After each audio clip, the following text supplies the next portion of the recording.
Hi Capricorn, welcome po sa ating channel. Ito ang inyong monthly tarot reading for February 2025. Please be reminded kung naka-resonate kayo, comment down. Kung hindi ko naka-resonate, ibigay niyo po sa iba kasi general reading po ito. This is for you, Capricorn, ngayong February 2025.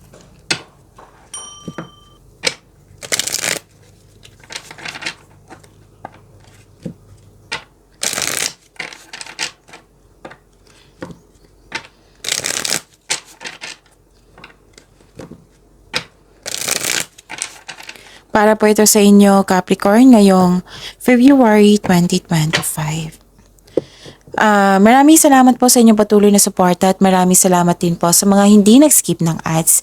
Gamitin ang reading na ito bilang kabay lamang sa mga hindi pa nag-subscribe. Subscribe na po kayo at click bell notification para malaman nyo na may bago tayong video. Para sa mga gusto magpa-reading po, may lumabas dyan sa screen nyo ngayon. Panoorin nyo po at sundin ng instruction. Spirits Guide, mga ganap po para kay Capricorn ngayong February 2025. I need 3 cards po.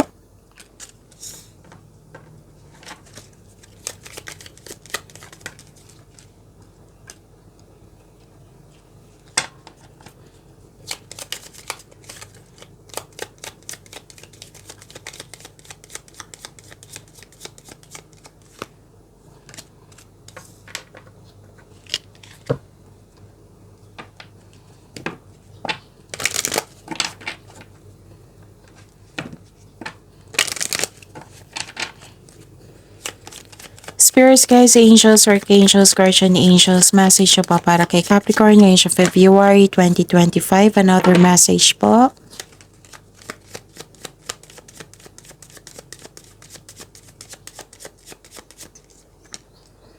Okay. Capricorn. May nakita ko ditong harvest time. Parati itong lumalabas sa inyo. Wow. So, harvest time, pwedeng nagbigay ka ng serbisyo at binigyan kayo ng bayad or sweldo nyo ito. Pwede din produkto na lumakas, yung fast moving po. So, pwede din literal ito na harvest. And this is also abundance. I believe this is abundance kasi harvest time eh. And may naalala kayo or may mangyayari na loss of connection sa isang tao.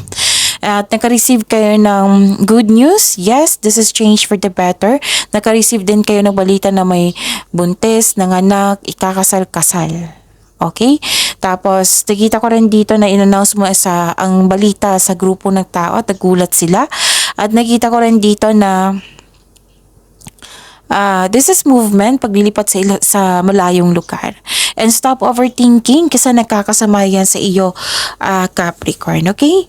Sabi po ni Archangel Raguel dito, notice your recurring physical and emotional feelings as they signify divine guidance and teaching and learning. Sabi po ni Archangel Zadkiel, keep an open mind and learn new ideas, then teach these ideas to others. So that is sharing of ideas. That is generosity kasi blessing yung ideas eh.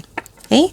Spirits Guide, ano po yung energy ni Capricorn ngayong February 2025?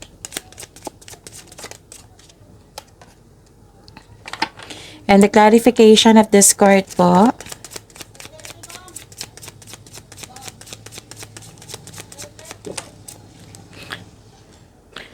Okay. Kung may narinig kayo or may nakita kayong repeating message, meaning to say pinupush ng cards yan kasi ang ilan sa inyo hindi pa binigyan ng atensyon.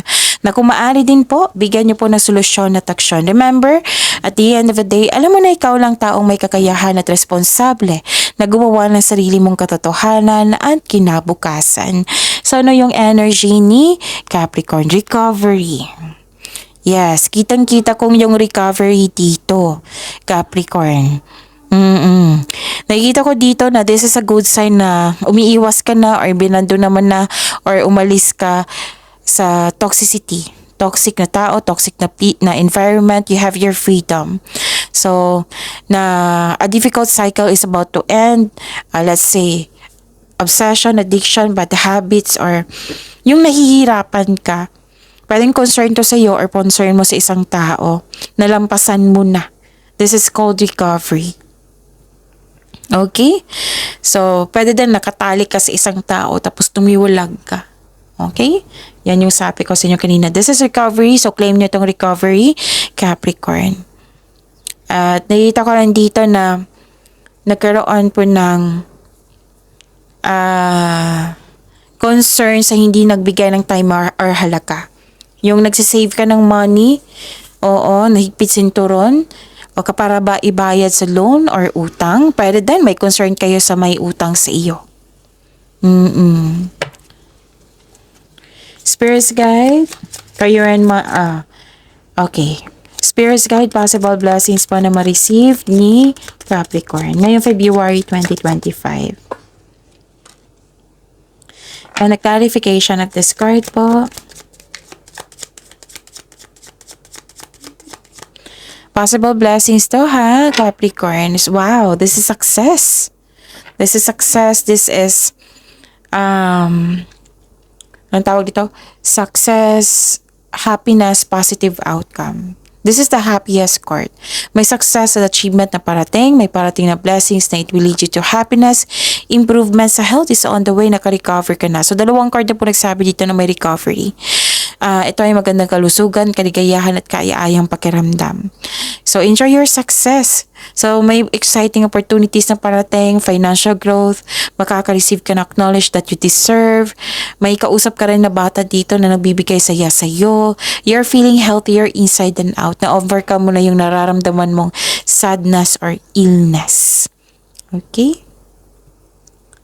Nakita ko rin dito na nagkaroon po ng long-term abundance and steady progress. See, ang ganda ng cards nyo. So, mag-build po daw ka ng konkretong plano para maiwasan yung pagka-burnout kasi maraming gawain. Okay? So, may perfect time dito. May hinihintay kayo. Sabi ng card dito, may perfect time na para sa inyo. Continue to take steady action on your goals while remaining patient and realistic about your expectation. Spirits guide. Challenges na ma-overcome ni Capricorn ngayong February 2025.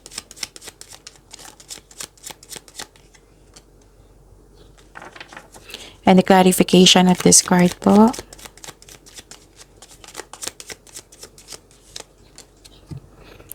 Okay, maraming salamat po sa patuloy na tiwala at suporta sa ating channel at maraming salamat din po sa mga hindi nag-skip ng ads. May challenge sa grupo ng tao dito. Pwede family mo ito. Feeling mo kinokontrol ka na kanila para hindi masunod yung gusto mo sa buhay. May nakita kong conflict over property. May ilan sa inyo ayong lumabas sa comfort zone. May nakita ko third party concern dito, a mistress or a secret affair. May ilan din sa inyo nag-take advantage. Mag-ingat kayo sa mga taong mapanilang at pagnanakaw. So, this is the clarification itong dalawang card na ito na may tuto sa inyong desisyon, ideas, plano, or may concern sa third party. So, yun. Pagyamanin nyo po yung blessings sa binigay sa inyo. Capricorn, see you tomorrow. Please like, subscribe, and click the button for notification para updated po kayo sa daily tarot reading natin. Maraming salamat po.